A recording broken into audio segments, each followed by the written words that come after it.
Hello everyone and welcome to PW only IAS. दोस्तों, स्वागत है आप सभी का science editorial of the week में, जहां पर हम डिस्कस करते हैं खूब सारा साइंस। 23 नवंबर से 29 नवंबर के बीच में एक बार देखते हैं कौन कौन से आर्टिकल्स हमें डिस्कस करने हैं आज। एक है वुमेन द हंटर। एक नई रिसर्च आई है एक्चुअल में, जिसमें हम लोग पहले एक बिल्कुल ट्रिवियल सा हम लोग कॉन्सेप्ट लेके नहीं चलते हैं कि भाई मेन जो है वो थोड़े से पावरफुल होते हैं तो सारी हंटरिंग गैदरिंग वाला काम वही करते होंगे, और विमेन खाना बनाने का काम करती होंगी, फायरवुड जलाने का, फ्रूट्स वगैरह इकट्ठा करने का, बच्चों को पालने का। तो उसके लिए कैसे ये एक साइंटिफिक स्टडी आई है जो कि इस पूरी थ्योरी को ही रॉन्ग प्रूफ कर रही है। और ऐसे ये पहली थ्योरी नहीं है, बहुत सारी ऐसी थ्योरीज हैं। तो उनको एक बार लाइट नोट पर देखेंगे थोड़ा सा। मेजरली आज हम लोग देख रहे होंगे कि हम लोग प्लांट्स कैसे अपने डैमेज को एक दूसरे को ट्रांसफ़र करते हैं। ये बहुत अच्छा आर्टिकल है, बहुत ही यूनिक ऑब्जर्वेशन है और बहुत नया है, वन ऑफ इट्स काइंड है, फर्स्ट ऑफ इट्स काइंड है। तो इसको एक बार ज़रा देखना है। फिर एक नासा का स्पेस क्राफ्ट है, साइकी नाम सुना है आपने? एक प्लैनेट नहीं, एक एस्ट्रॉइड है जो कि मार्स और जुपिटर के बीच में है। तो इसी नाम से एक स्पेस क्राफ्ट भी नासा ने फायर किया था, मतलब कि लॉन्च किया था। उसने वापस में कुछ इन्फॉर्मेशन शेयर करने के लिए एक नई टेक्नोलॉजी का यूज़ किया है, जो कि आगे चल के हमारे स्पेस कम्युनिकेशन को कई गुना ज़्यादा स्पीड कर देगा। मतलब कि अगर हम लोग मार्स पर भी जा रहे हैं तो इस चीज़ की दिक्कत नहीं होगी कि मार्स में बैठा हुआ इंसान कोई हमें अगर बातचीत करने के लिए बात कुछ सिग्नल भेज रहा है तो हमें घंटों बाद वो मिल रहा है, ऐसा कुछ भी नहीं होगा, बहुत स्पीड हो जाएगा। तो जानेंगे क्या साइंस है इसके पीछे। और ISIS नहीं है ये ISS है, इंटरनेशनल स्पेस स्टेशन। इसको 25 साल हो चुके हैं। तो इसके कुछ मेजर फीचर्स हम लोग पढ़ लेते हैं, इसके मेजर डिस्कवरीज पढ़ लेते हैं, अभी तक इसने कैसे कंट्रीब्यूट किया है हमारे साइंस में। और लास्ट में एक छोटा सा आर्टिकल है नेवल एंटी शिप मिसाइल। इसका जो एयर वर्जन है जिसका नाम अब्र है, वो तो ऑलरेडी बन चुका था। अब ये एक नया वर्जन है एंटी शिप मिसाइल। ये बहुत काम का है और हमारे डिफेंस सिस्टम में बहुत क्रूशियल रोल प्ले करता है। जानेंगे इस वीडियो में। लेकिन इन सभी चीज़ों को पढ़ने से पहले आप लोगों के लिए एक वीडियो मैं आपको दिखाना चाहता हूँ। मैंने अभी इस वीडियो को देखा और सच में काफ़ी डिप्रेसिंग लगा। तो मुझे ये नहीं समझ में आ रहा है कि क्या मतलब ज़रूरी है, मतलब ये साइंस एक्चुअल में इसी तरीके से बढ़ता है क्या, या फिर साइंस का यही प्रोग्रेस है। एक बार आप लोग देखिएगा, आप लोग भी मुझे कमेंट सेक्शन में बताइए एक बार कि ये मतलब कैसे है इसको। अगर कोई भी एक इंसान पुलिस पर हमला कर रहा है मान लीजिए, और इनके इस शरीफ के हाथ में पिस्टल है, आपको दिख रहा है, तो उन्होंने क्या किया, मतलब इन रेस्पॉन्स ही शूटेड। समझ में नहीं आ रहा है कि मतलब कितना सही है ये एक्ट। मतलब हाथ में साइंस कितना डिस्ट्रक्टिव हो सकता है, ये भी थोड़ा सा डिस्टर्बिंग एलिमेंट मुझे मिला। तो आपके क्या विचार हैं ऐसे ऐसे साइंस के डेवलपमेंट पर? क्या हमें करना चाहिए, या फिर ये जो पुलिसिंग है या फिर इनके पास जितने पावर्स होते हैं उसका कैसे यूज़ करते हैं? क्या थॉट है आपका? एक बार ज़रूर से कमेंट सेक्शन में शेयर कीजिएगा।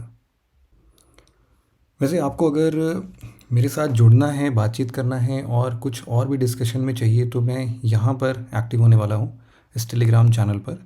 तो आप लोग चाहो तो इसको भी ज्वाइन कर सकते हो। ये शिवम सर PW के नाम से भी सर्च होने से मिल जाएगा, सब एक ही में है विदाउट स्पेस, या फिर आप इस QR कोड को स्कैन कर सकते हो। तो फटाफट से बढ़ते हैं अपने पहले आर्टिकल की तरफ, जहाँ पर हम लोग विमेन की बात कर रहे हैं एज ए हंटर। तो कुछ नई स्टडी अभी आई है, न्यूज़ में क्यों है वो बता रहा हूँ आपको, जिसने मैन द हंटर वाले आइडिया को ऑब्जेक्ट करा, या फिर बिल्कुल से रिजेक्ट कर दिया, और बोला है कि फीमेल बायोलॉजी किसी भी सेंस में कम नहीं हो सकती है। जैसे कि अब मैं आपको समझाता हूँ कि मैन द हंटर, ये जो थ्योरी है ना मैन द हंटर, ये एक्चुअल में कैसी थ्योरी है, क्या बोलता है ये।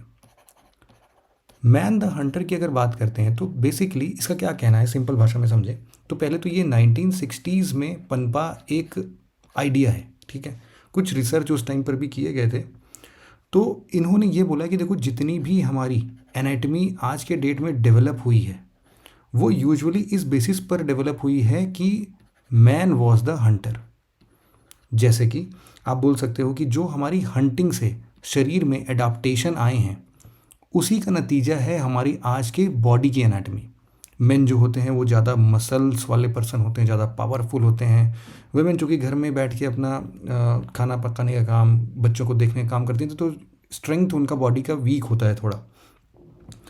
फिर ये जो इंसान थे, इसमें से जो मैन था, जो कि वो हंटिंग पर जाता था, तो वो सवाना के टॉल ग्रासेस को थोड़ा ऊपर से उछल के, या मतलब थोड़ा सा ऊपर अपनी गर्दन निकाल के उसको पूरा दिखते रहना चाहिए था। तो इसीलिए मैन की height as compared with women थोड़ी ज़्यादा होती है। ऐसे ऐसे कुछ चीज़ें ना इन्होंने मैन द हंटर वाली थ्योरी में कर रखा था। फिर इन्होंने ये भी बताया कि मैन जो होता है उसके पास थोड़ा सा ब्लडी माइंडेड साइकोलॉजी भी होता है। थोड़ा सा वो खून खराबा देखता है तो उतना कुछ दिक्कत नहीं होता उसको, वो ब्लडी माइंडेड ही है ना, थोड़ा क्रूर है। तो इन सब के लिए कौन रिस्पॉन्सिबल है? मैन द हंटर, क्योंकि मैन ही था जो कि हंटिंग करता था। लेकिन इस स्टडी को ना अब सीधे से एक तरफ से नकार दिया गया। ऐसे बहुत सारे सेवरल रिसर्च हुए थे और इनफैक्ट अभी भी ऐसे हैं जो कि सेक्स के बेसिस पर ये जो डिवीजन ऑफ लेबर है ना, इसको मना कर देते हैं कि ये पॉसिबल ही नहीं है। मतलब ऐसा कुछ मेजर रीज़न नहीं है। ऐसा ये किस बेसिस पर बोल रहे हैं उसको समझते हैं। इन्होंने बोला कि इन्होंने ना बहुत सारी चीज़ें इग्नोर कर दी हैं। क्या क्या इग्नोर किया है, इसके ड्रॉबैक्स बताए मैन द हंटर के। क्या क्या ड्रॉबैक्स हैं इस थ्योरी के? सबसे पहला कि देखो, अगर 63% केस स्टडी एक्चुअल में है ये केस, 63% फॉर एजिंग सोसाइटी मतलब कि जो अभी खाना वाना की तलाश में अपना अभी भी भटक रहे हैं, या फिर उन कम्युनिटी से बिलोंग करते हैं जो कि पहले ऐसा काम करते थे। तो इसमें फॉरेजिंग सोसाइटीज़ के 63% लोगों का जब स्टडी कंडक्ट किया गया तो इसमें आया कि 50% से ज़्यादा ऐसे फॉरेजिंग सोसाइटीज़ ने ये बताया है कि विमेन भी हंटिंग के लिए पहले के टाइम पर जाया करती थी, है ना। तो सबसे पहला तो जो निष्कर्ष इन्होंने निकाला था वो गलत हो गया इस थ्योरी से। इन्होंने ये भी बताया कि देखो, विमेन के साथ बहुत सारे बार हम लोग ना ऐसे क्रूशियल चैलेंजेस बताते हैं कि भाई इनका प्रेगनेंसी जो है वो इनको हंटर बनाने में थोड़ा सा सपोर्ट नहीं करेगा, इनका मेंस्ट्रुअल साइकिल जो है वो इनको थोड़ा सा प्रॉब्लमेटिक या फिर प्रॉब्लम क्रिएट कर सकता है। लेकिन इन्होंने बताया कि ये सारी चीज़ें लीस्ट कंसीडर्ड हैं, हम लोग इनको ध्यान भी नहीं देते। तो यूजुअली विमेन भी आराम से हंटिंग में जा सकती हैं। ये तो देखो ऊपर ऊपर से बातें हो गई। लेकिन विमेन का रोल अगर हम लोग साइंटिफिक ग्राउंड्स में देखें ना, तो हम लोग ऐसा बोल सकते हैं कि पेलियोलिथिक एज आप लोग जानते हो कब से कब तक का है?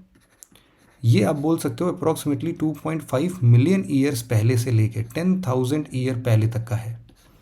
तो 2.5 मिलियन से 10,000 ईयर्स तक में ये क्या हुआ कि इस पेलियोलिथिक एज में ह्यूमंस जो थे वो अपना बेसिक टूल, जिसको हम लोग प्रिमिटिव टूल बुलाते हैं, वो यूज़ करते थे। अब इन टूल को यूज़ करने के साथ साथ यहाँ पर दो थ्योरीज इमर्ज होकर आती हैं। एक थ्योरी है फिजियोलॉजिकल जो कि साइंटिफिक है, इसी के बारे में थोड़ा डिटेल में समझते हैं।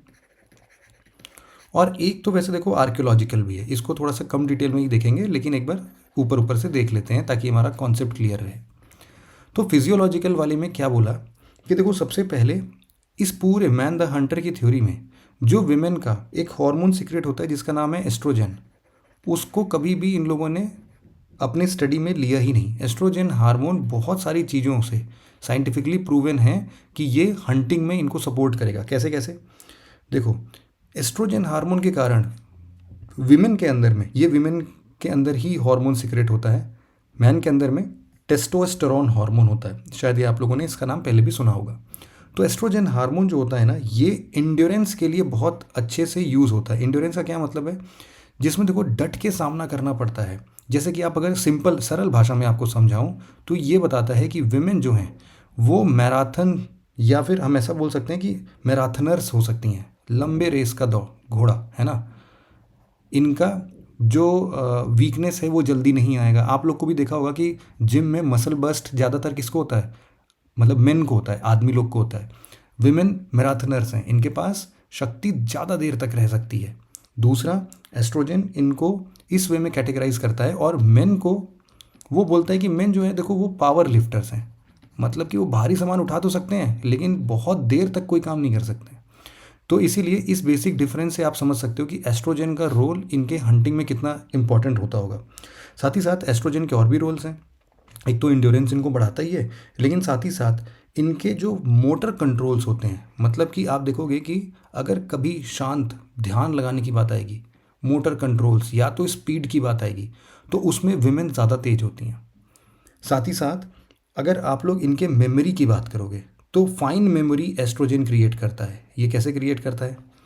फाइन मेमोरी मतलब लॉन्ग टर्म मेमोरी विमेन की हमेशा ज़्यादा होती है। ये क्या करता है? न्यूरॉन्स के ग्रोथ और डेवलपमेंट को थोड़ा सा इन्फ्लुएंस करता है, बूस्ट करता है।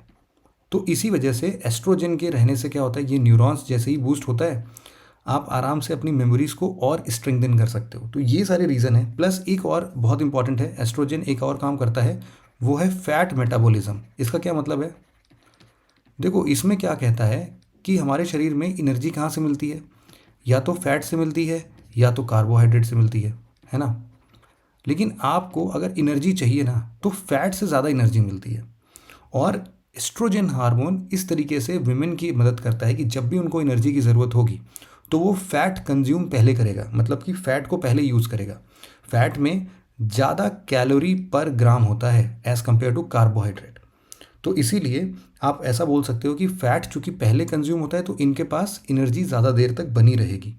कार्बोहाइड्रेट मेन साइड पर पहले रिलीज़ होता है। अब अगर सिमिलरली अगर ये आर्कियोलॉजिकल वाले साइड पर भी बात करें तो बहुत सिंपल सा है। देखो बरियल्स वगैरह अगर हम लोग पहले देखते थे ना, मतलब अगर हम लोग पेलियोलिथिक एज में देखें तो इनके बरियल्स में कोई भी डिफरेंस नहीं देखने को मिलता था कि मेन को कुछ और अस्त्र शस्त्र के साथ दफनाया जा रहा हो और विमेन को कुछ और। जो भी टूल्स इनके साथ अटैच थे वो दोनों कॉमन ही थे। बल्कि ऐसा भी देखा गया है कि जो भी बरियल्स हमें मिले हैं उनके मेन के साइड पर आप देखोगे कि एल्बो जो होता था उनका वो इंजर्ड ज़्यादा दिखता था। ये इस वजह से हो सकता है कि इन लोगों को एल्बो इंजर्ड करने का क्या मतलब है कि तीर धनुष चलाते होंगे मान लो, या फिर हंटिंग करते होंगे। तो ये एक थ्योरी पहले चल रही थी कि इनके पास ये एल्बो पर इंजरीज ज़्यादा हैं, इसीलिए मैन द हंटर वाली थ्योरी ज़्यादा सही है। लेकिन अब इस थ्योरी का ये कहना है कि इससे ये साबित नहीं होता है कि विमेन जो हैं वो हंटिंग नहीं करती थी। मेन के पास अगर एल्बो ज़्यादा है तो ये भी हो सकता है कि ये टूल्स बनाने में ऐसे चोट उनको लग जाती होगी, है ना। तो इसके लिए ये कोई कॉन्क्रीट रीज़न नहीं है। कॉन्क्रीट रीज़न ये हो सकता है। और ये बोल रहे हैं कि चेंज क्या हुआ फिर, लेकिन 10,000 साल पहले के बाद, मतलब कि अब पीलियोलिथिक एज के बाद हम लोगों ने क्या चेंजेस देखा कि विमेन को ग्रेजुअली हम लोग इसी डोमेस्टिकेशन वाले वर्क में डालना स्टार्ट कर देते हैं। गैदर्ड फ्रूट्स लेके आओ, बच्चों को पालो, फायरवुड। तो इसीलिए instead of weapons in male, मतलब मेन के बरियल्स में ऐसे वेपन्स मिलते हैं और विमेन के बरियल्स में क्या मिलेंगे आपको, वो लेदर सीव करने का कोई, या फिर लेदर को सिलने का, कपड़ा बनाने का, इन सब का औजार मिलेगा। तो ये बस लेटेस्ट ही है। हम ये नहीं बोल सकते हैं कि मैन द हंटर्स जो होते हैं वो एक्चुअल में थे। एक्चुअल में विमेन द हंटर भी 100% पॉसिबल है और ये होता भी था। ठीक है। तो ये पूरी स्टडी ये जो आई थी अभी इसके बेसिस पर हमने डिस्कशन किया। अच्छा टॉपिक था, मतलब थोड़ा यूनिक सा था। आगे बढ़ने से पहले एक छोटी सी इन्फॉर्मेशन आप सभी लोगों के लिए है कि ऑप्शनल की क्लासेस जो कि आपकी यूपीएससी प्रिपरेशन में बहुत ज़्यादा क्रूशियल होती है वो स्टार्ट हो रही हैं। बहुत सारे यूनिक फीचर्स के साथ आपको ये पूरा का पूरा ऑप्शनल क्लास कितने में मिलता है? बस इस छोटे से प्राइस पे। तो ये 500 मार्क्स आपको सिक्योर करना ही है। उसके लिए आपको anthropology, PSIR, sociology, mathematics, public administration, geography, history, Hindi साहित्य, ऐसे बहुत सारे कोर्सेस आप ले सकते हैं। इसके लिए आप या तो हमें pw.life पर डायरेक्टली जाके विज़िट कर सकते हैं, या फिर आप हमें 7007931912 पर आप सिंपली कॉल करके इन सभी कोर्सेज़ के बारे में जानकारी प्राप्त कर सकते हैं। अगला टॉपिक हमारा बहुत इंपॉर्टेंट है कि प्लांट्स ना दूसरे प्लांट्स के डैमेजेस को सुन सकते हैं। अब ये कहने की बात है कि क्या कोई आवाज़ आती है इनके अंदर से, तो ऐसा नहीं है। इनका बातचीत करने का तरीका कुछ और है। एक ना ग्रुप ऑफ कंपाउंड्स होता है जिसको हम लोग बोलते हैं GLVs। इसका मतलब है ग्रीन लीफ वोलेटाइल। ठीक है। तो ये जो ग्रीन लीफ वोलेटाइल है ये सीक्रेट होता है जब भी ऐसे कुछ भी प्रॉब्लम्स किसी एक प्लांट को होता है। तो कभी भी मान लो उनको चोट लग गई, मतलब कि जानवर इधर से गुजर रहे थे, उनको उनकी पत्तियां टूट गई, या फिर डंड उनका जो भी यहाँ स्टेम है वो टूट गया। इसके बाद किसी जानवर ने उनको खा लिया, या फिर कोई इंसेक्ट्स, कैटरपिलर, ये सारे उनको डिस्टर्ब कर रहे हैं, उनको खा जा रहे हैं। तो ये सारी चीज़ें ना प्रॉक्सिमिटी ऑफ डेंजर है इनके लिए, मतलब खतरे की निशानी है। और इस खतरे की निशानी के अगेंस्ट ये लोग GLV सीक्रेट करते हैं। इतनी बात समझ में आ गई। तो आखिरकार फिर ये कम्युनिकेट कैसे करते हैं? तो देखो ये एक्चुअल में एक सीरीज़ ऑफ मॉलिकुलर रिएक्शंस है। ये मॉलिकुलर रिएक्शंस क्या करती है, प्लांट्स को जब भी कोई डैमेज होता है तो ये प्लांट्स में ऐसे ही GLV सीक्रेट करने के लिए एक्टिवेट कर देती है। ठीक है। GLVs as a by product इनका बनता है। ये प्लांट्स के एक तरीके से डिफेंस मैकेनिज्म है। इससे होगा क्या, अगर मान लो कोई भी इंसेक्ट्स अब प्लांट्स की पत्तियां खाने आएगा तो उसके लिए वो पत्ती या तो इनडाइजेस्टिबल हो जाएगी, पचेगी ही नहीं उसको, या फिर पैलेटेबल हो जाएगी, मतलब कि खाने योग्य ही नहीं रहेगी उसके। तो ये एक डिफेंस मैकेनिज्म है। तो इसका कम्युनिकेशन कैसे होता है कि ये जो मोलिकुलर रिएक्शंस है ना, जब ये कैल्शियम के द्वारा मीडिएटेड होते हैं। कैल्शियम आप देखोगे कि हमारे पूरे वर्ल्ड में जितने भी इलेक्ट्रिकल सिग्नल्स कहीं पर भी पनप रहे हैं तो उसमें, मतलब हमारे शरीर में हो, जानवरों के हो, या फिर किसी भी जीवित वस्तु में हो, इलेक्ट्रिकल सिग्नल्स जनरेट होते हैं तो वहाँ पर कैल्शियम जरूर से इन्वॉल्व होता है। तो इसीलिए वो क्या करता है, कॉमन मीडिएटर कैल्शियम के थ्रू इसको वो लोग ट्रांसमिट करते हैं इलेक्ट्रिकल सिग्नल्स को।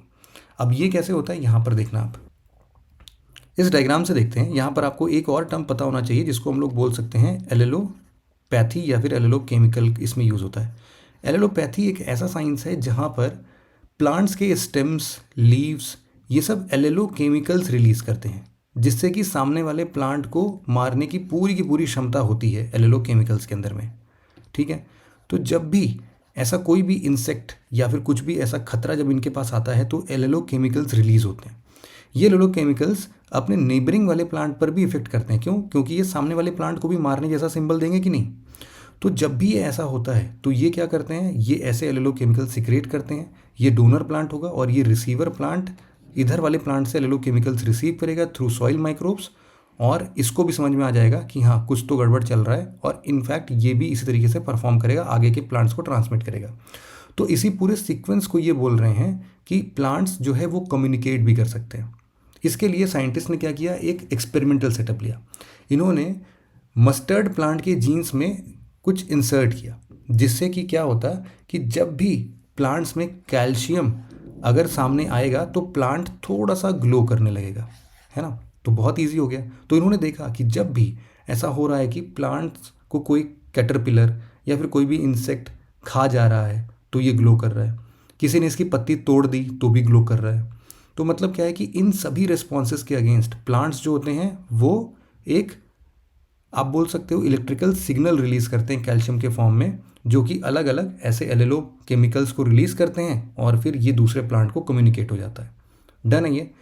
कुछ सिग्निफिकेंट फाइंडिंग्स की बात करते हैं, जैसे कि अब इसकी वजह से होगा क्या कि पेस्टिसाइड फ्री पेस्ट कंट्रोल कर सकते हैं। मतलब कि हम लोग सिंपल ऐसा बोल सकते हैं कि कुछ ऐसा हम लोग प्लांट्स के अंदर में कुछ ऐसे मॉडिफिकेशंस कर सकते हैं जिससे कि कोई भी पेस्टिसाइड अगर आता है तो उसके अगेंस्ट वो पहले ही बाकी के प्लांट्स को चेतावनी दे सकता है कि ऐसा कुछ भी प्रॉब्लम आ रहा है, और इसके अगेंस्ट वो कुछ भी ऐसा जीएलवी सिक्रीट करना स्टार्ट कर सकते हैं। तो एक डिफेंस रिस्पॉन्स प्लांट्स का सेल्फ डिफेंस में कन्वर्ट हो जाएगा। इसी तरीके से मतलब नेचुरली हम लोग क्या कर सकते हैं, पेस्ट कंट्रोल्स को बहुत अच्छे से एक्टिवेट कर सकते हैं। अगला आर्टिकल हमारा एक इंपॉर्टेंट आर्टिकल है जिसमें हम लोग HD वीडियोस या फिर कुछ भी ऐसी हैवी फाइल्स होती हैं जो कि अभी तक हम लोग स्पेस के दूर डिस्टेंस मतलब कितना, मिलियंस ऑफ किलोमीटर्स की दूरी पर हम लोग भेज ही नहीं पाते थे, क्योंकि ऐसा कोई सिग्नल हमें मिलता नहीं था, और जो मिलता था वो बहुत ही स्लो पेस पर उसको ट्रांसमिट करता था। तो हमारे पास बस कुछ KB के फाइल्स ही आ सकते थे, ऐसा समझो आप, कुछ टेक्स्ट आ सकता था, लेकिन किसी की वीडियो आती ये बहुत मुश्किल था, है ना। तो इसको नासा के एक स्पेस क्राफ्ट ने अभी अभी एक लेज़र के थ्रू अर्थ को एक लेज़र फायर किया है, और इस लेज़र के थ्रू लाइट्स, मतलब कि लाइट का यूज़ करते हुए, लाइट में आपको पता है लाइट का नेचर क्या होता है, कभी कभी फोटोन या फिर कभी वेव जैसा और कभी पार्टिकल जैसा। तो ये जो पार्टिकल फोटोन है लाइट के अंदर में, ये मैसेंजर का काम कर रहे हैं यहाँ पर, और इसके वजह से ये कई सारे, जैसे लेज़र बीम आप लोग नहीं जानते हो, जो अरे 25-30 रुपए का टॉर्च लेके आते हो आप लोग, उसमें लेज़र लाइट निकलती है ना, समझ लो वैसा ही कुछ लेज़र टाइप का ही है ये। यहाँ पर देखो, समझ में आ जाएगा। ये देखो, ये लेज़र लाइट जैसा जो निकल कर आ रहा है ना, यही ऐसा ट्रांसमिशन का एक पर्पस बन सकता है। इसीलिए इसको हम लोग क्या बोल रहे हैं, DSOC। क्या मतलब है इसका, deep space optical communication. Optical communication है एक तरीके से ये। तो अब इसमें इसके पीछे का साइंस क्या है वो एक बार समझ लेते हैं फटाफट से। यूजुअली अगर हम लोग ट्रांसमिशन की बात करते हैं तो किस फॉर्म में हो सकते हैं, इसको जरा फटाफट से आप लोग भी अपनी कॉपी पे चाहो तो लिख सकते हो। देखो, एक तरफ होता है रेडियो वेव्स, फिर आता है माइक्रोवेव्स, फिर आता है इंफ्रारेड, और इंफ्रारेड के बाद आपको भी पता है कि विजिबल लाइट्स आ जाती हैं, और इसके जस्ट ऑपोजिट साइड क्या होता है, अल्ट्रावायलेट, UV रेज होते हैं। फिर इसके बाद आता है अपना एक्स रेज, और फिर इसके बाद आता है अपना गामा रेज। इन सब के एग्जाम्पल्स आपको पता है? नहीं पता है तो अभी आप लोग पढ़ लो, हमेशा याद रखना इस चीज़ को।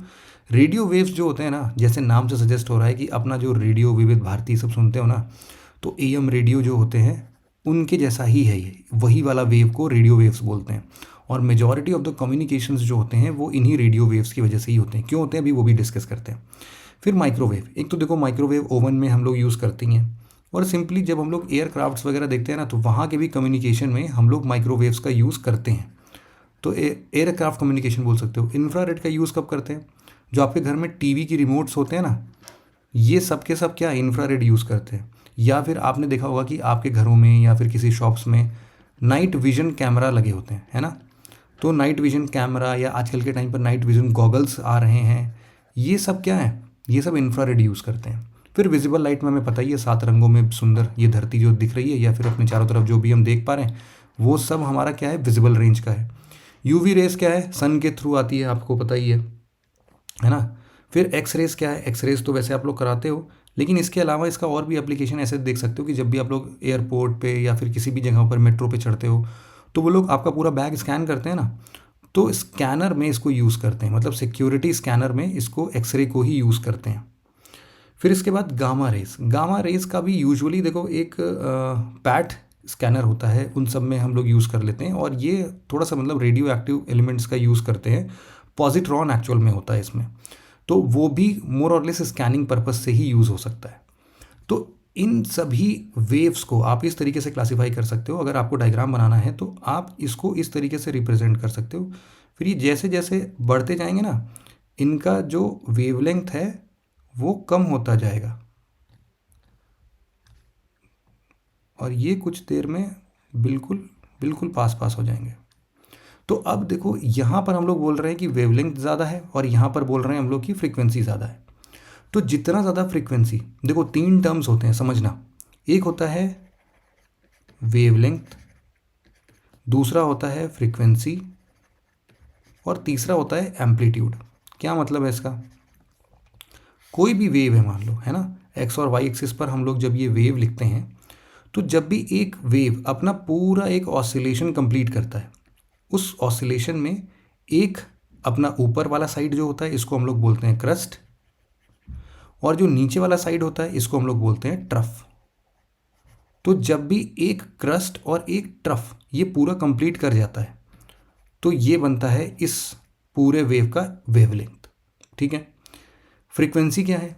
कि एक यूनिट टाइम पर ये कितनी बार ऐसे ऑसिलेट करता है। ठीक है, मतलब एक बार किया, 2 बार किया, 3 बार किया, 4 बार किया, ऐसे चलता जाता है। और अगर इतना सब कुछ करने में इसको 1 सेकेंड लगता है, तो हम लोग बोलते हैं कि ये 4 ऑसिलेशन कर रहा है। इसका मतलब है कि इसकी फ्रीक्वेंसी 4 हर्ट्ज़ है। समझ में आया? 4 बार ये 1 सेकेंड में ऑसिलेट कर लेता है। जो हमारे घरों में बिजलियाँ आती हैं वो कितने हर्ट्ज़ की होती हैं?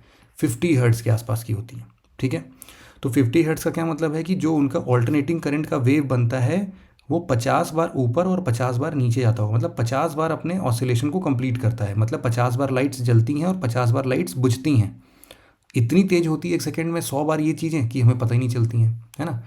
तो ये हो गया इसका क्या? फ्रीक्वेंसी। एम्पलीट्यूड क्या है? मैक्सिमम डिस्प्लेसमेंट, कि जितना ज़्यादा डिस्प्लेसमेंट इसका हो रहा है, मतलब कि यहाँ था ये वेव और ये इधर पहुँच गया, तो ये इसका मैक्सिमम डिस्प्लेसमेंट है, ये इसका कहलाएगा एम्पलीट्यूड। फिलहाल अभी हमें सिर्फ वेवलेंथ और फ्रीक्वेंसी पर चलना है।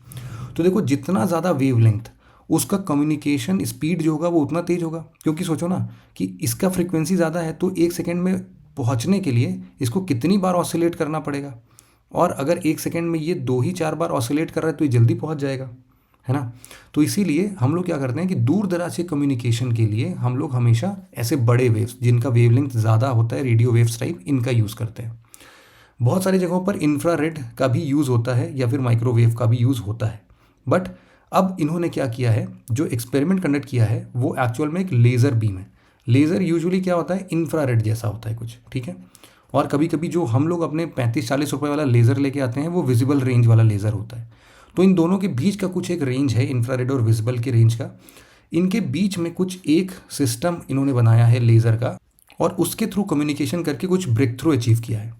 ठीक है, तो ये जो हाई बैंडविड्थ ऑप्टिकल कम्युनिकेशन हम बोल रहे हैं, ये एक्चुअल में एक साइकी एयरक्राफ्ट है जो कि मार्स और जुपिटर के बीच में जो एस्ट्रॉयड बेल्ट है ना, वहाँ पर एक एस्ट्रॉयड है साइकी के नाम से। इसी साइकी एस्ट्रॉयड पर बहुत ज़्यादा मेटल्स वगैरह प्रेजेंट हैं, तो उसकी स्टडी करने के लिए इसको भेजा गया था।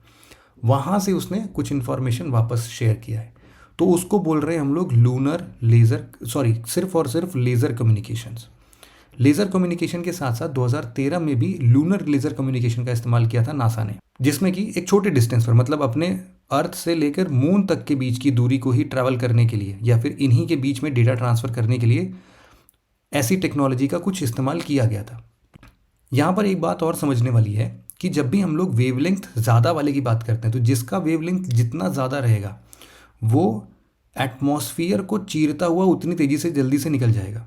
और सिर्फ एटमॉस्फियर को ही नहीं, जो हमारे हार्ड बिल्डिंग मटेरियल्स होते हैं ना, उनको भी चीरता हुआ निकल जाएगा। मतलब कि ऐसा कुछ भी रोक नहीं है इसको।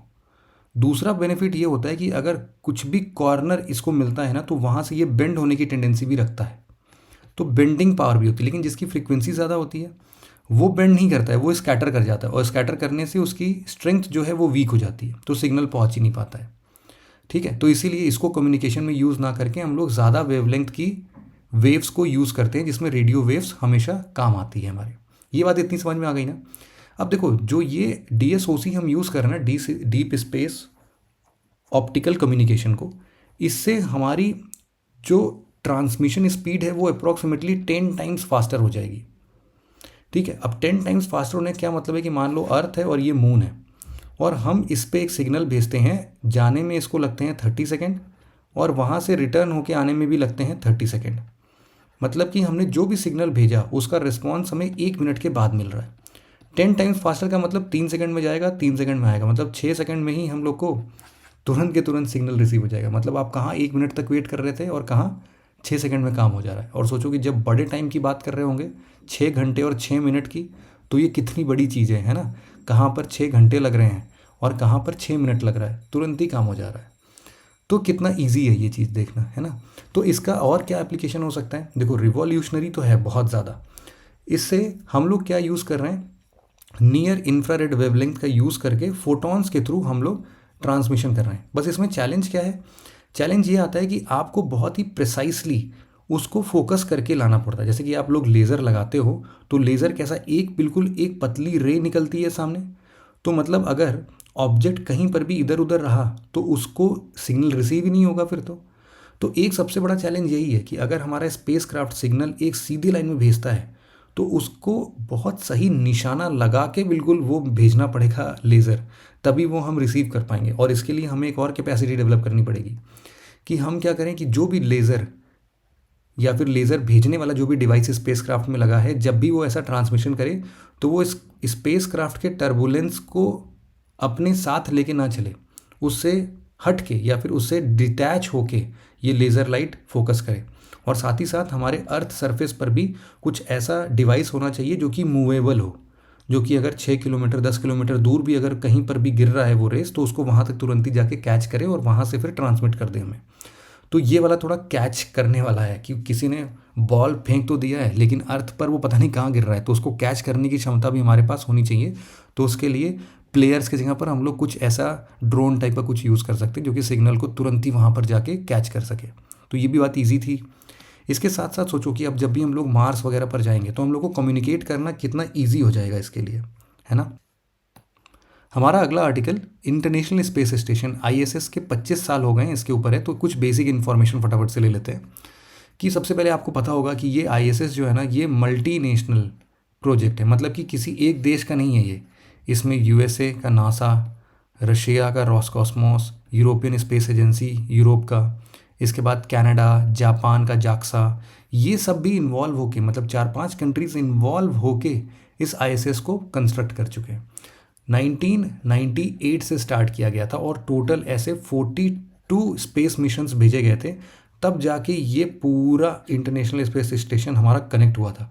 मतलब कि 42 टाइम्स इसको हम लोगों ने स्पेस मिशंस भेजे थे, जहाँ पर छोटे छोटे कंपोनेंट्स इसको ले जाके हमने पूरा असेंबल किया स्पेस के अंदर में, क्योंकि इतना भारी है, टन्स में है, इसको कोई भी एक स्पेसक्राफ्ट ले ही नहीं जा पाएगा, एक लॉन्च व्हीकल नहीं लेके जा पाएगा।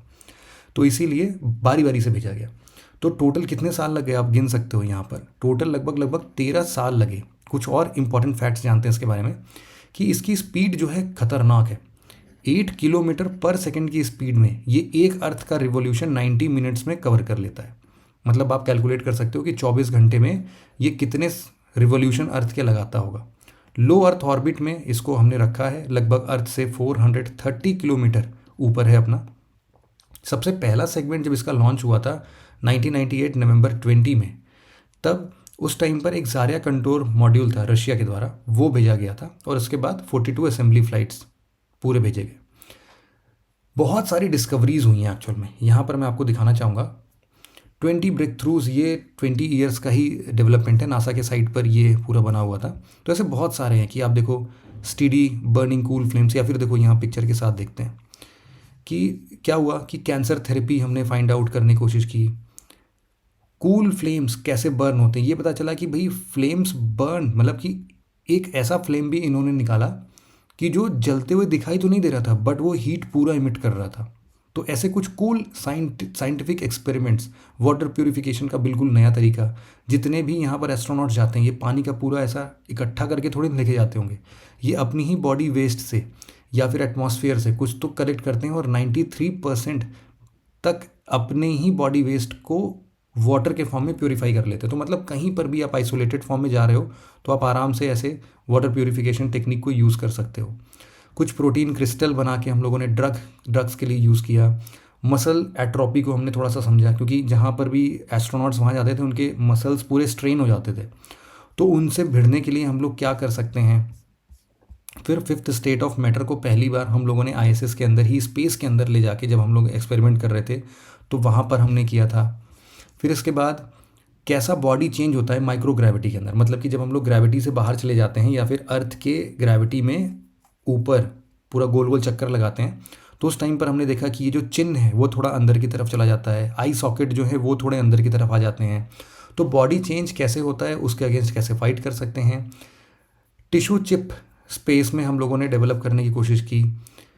लो अर्थ ऑर्बिट की पूरी इकोनॉमी समझने की कोशिश की कि कैसे हम लोग और बाकी के स्पेस क्राफ्ट को लो अर्थ ऑर्बिट से ऑब्जर्व कर सकते हैं। अर्थ को बहुत अच्छे तरीके से ऑब्जर्व करना हमने स्टार्ट किया। सबसे बढ़िया बात है कि फूड हम लोगों ने ग्रो करना स्टार्ट किया माइक्रोग्रेविटी में। तो अभी अपने सैलेड वगैरह ग्रो कर लेते हैं, गाजर जैसे है, कैरेट, वो इन्होंने ग्रो किया हुआ है। क्यूब सैट्स, बहुत सारे छोटे छोटे सेटेलाइट्स थे, वो बहुत छोटे सेटेलाइट्स, मतलब 10 सेंटीमीटर के आसपास के उसमें रेंज में। तो अपने यहाँ से भी लाइटेस्ट ये जो सैटेलाइट है वो कौन सा है, कलाम सैट, आप लोगों ने 2017-18 में शायद न्यूज़ सुना होगा कभी, तो उसको भी लॉन्च किया गया था। ये सारे ISS से ही लॉन्च होते हैं। फिर इसके बाद हमारे प्लानट के यूनिक पर्सपेक्टिव को, क्लाइमेट कंडीशंस को ऑब्जर्व करने के लिए बहुत अच्छा इन्होंने ऑब्जर्वेशंस किए हैं। कॉस्मिक पार्टिकल्स को स्टडी किया है बहुत क्लोजली, क्योंकि ये हम लोगों से 430 किलोमीटर ऊपर हैं। ब्लैक होल्स और पल्सर्स को स्टडी करने में बहुत ज़्यादा काम किया है ना। तो ऐसे बहुत सारे हैं, अनगिनत हैं, ऐसे आप पढ़ते जाओगे, पूरी लिस्ट है यहाँ पर, और उनसे रिलेटेड वीडियोस भी हैं, आप वो आराम से वो सारी चीज़ें देख सकते हो। ठीक है, तो ये नासा के वेबसाइट पर ही आपको बहुत ईजिली मिल जाएगा, तो उसको आप एक बार देख लेना। फिर इसके बाद यहाँ पर एक और चीज़ हम लोग को समझनी चाहिए कि इसकी जो लाइफ है ना अब धीरे धीरे कम हो रही है। 2030 तक में हम ISS को बंद कर देंगे। तो एक कॉन्सेप्ट आता है डी ऑर्बिटिंग का। अभी तक ये ऑर्बिट कर रहा है, उसको डी ऑर्बिट कराएंगे और फिर डी ऑर्बिट करा के धीरे धीरे, मतलब उसको हम लोग बंद करना चाहते हैं, लाइफ टाइम उसका समाप्त करना चाहते हैं। तो इसके लिए अलग अलग टाइम जोन्स हैं। आपको भी पता है कि रशिया यूक्रेन वॉर से USA और रशिया के बीच में कुछ कॉन्फ्लिक्ट्स हैं, वो कहीं ना कहीं इन सभी प्लेटफॉर्म्स पर भी दिखते ही होंगे, है ना। तो इसीलिए 2028 के बाद रशिया तो शायद बाहर हो जाएगा, फिर बाद में European space agencies, NASA, Canada space agency, ये सब लोग 2030 तक भी इसमें ऑपरेट करते रहेंगे। इवन नासा ने US एरोस्पेस इंडस्ट्री को US डी ऑर्बिट व्हीकल बनाने का भी आदेश दिया है और बोला है कि और आइडियाज़ लेके आओ कैसे इसको कर सकते हैं डी ऑर्बिट एक्टिविटी स्टार्ट करने के लिए। हमारा अगला आर्टिकल नेवल एंटीशिप मिसाइल से रिलेटेड है। बहुत ईजी सा है ये आर्टिकल। सिंपली अभी गाइडेड फ्लाइट हम लोगों ने एक ट्रायल किया है। ये पूरा का पूरा नेवल एंटीशिप मिसाइल जो है वो इंडिजीनियसली बिल्ड है। अभी तक क्या हो रहा था कि इसका एक एयर वर्जन था। एयर वर्जन का यहाँ पर देखते हैं, इसका नाम था अब्रा। इसको डेवलप किया गया था DRDO, इजरायली एरोस्पेस इंडस्ट्री और भारत डायनामिक्स लिमिटेड, ये 3 कंपनीज मिलकर इसको बना रही थी। एक बार जब ये पूरा बन गया, अब आपको भी पता है कि इसको हम लोग को नेवल वर्जन्स में अगर बनाना है तो अब हम लोग इंडिजीनियसली बिल्ड भी कर सकते हैं, है ना। तो इसीलिए अब हम लोग सेल्फ रिलायंस की तरफ बढ़ रहे हैं। इसका फ़ायदा बहुत है। जैसा कि नाम से पता चल रहा है, ये एंटी शिप मिसाइल्स शिप्स को डिस्ट्रॉय करने का काम आती हैं, है ना। और ये गाइडेड मिसाइल्स होती हैं, आप इनको पूरा लॉक कर सकते हैं, टारगेट लॉक कर सकते हैं। तो इनके बहुत सारे लॉन्च प्लेटफॉर्म्स हो सकते हैं, कुछ भी हो सकता है, मतलब सरफेस वॉरशिप हो, सबमरीन्स हो, या फिर कोई फाइटर प्लेन हो, पेट्रोल प्लेन्स हो, हेलीकॉप्टर्स हो। जैसे अभी जो ये नेवल एंटी शिप मिसाइल जो हमने टेस्ट किया है, वो हेलीकॉप्टर्स के थ्रू टेस्ट किया है अभी। तो एक बार ना ये सरफेस आपका लॉक हो गया, तो फिर उसके बाद आपका मिसाइल कभी भी मुड़ नहीं सकता है। बाद में गाइडेड भी है, लेकिन उस टाइम पर सामने वाला जो कंट्री है या फिर जिसका सामने शिप जिस पे आपने टारगेट किया है, उसके पास अगर कुछ ऐसा सिस्टम है जिसको वो हवा में मिसाइल को डिस्ट्रॉय कर दे, तभी ये बच पाएगा, अदरवाइज़ उसका जाना तो बिल्कुल तय है। तो इसीलिए हमारे पूरे नेवल सिस्टम या फिर नेवल डिफेंस में एक बहुत बड़ा योगदान है इसका। जैसा कि हमने बात किया कि अब्र जो है वो इसका सरफेस सिस्टम है, सेम टू सेम। तो फिर आज के डिस्कशन में इतना ही था। आपको और भी कुछ डिटेल जानकारी चाहिए हो या फिर कुछ और अच्छे पीडीएफ चाहिए हो, तो आप इस टेलीग्राम चैनल को ज़रूर से ज्वाइन कर सकते हैं। Thank you very much for listening it very patiently, friends. Have a nice day.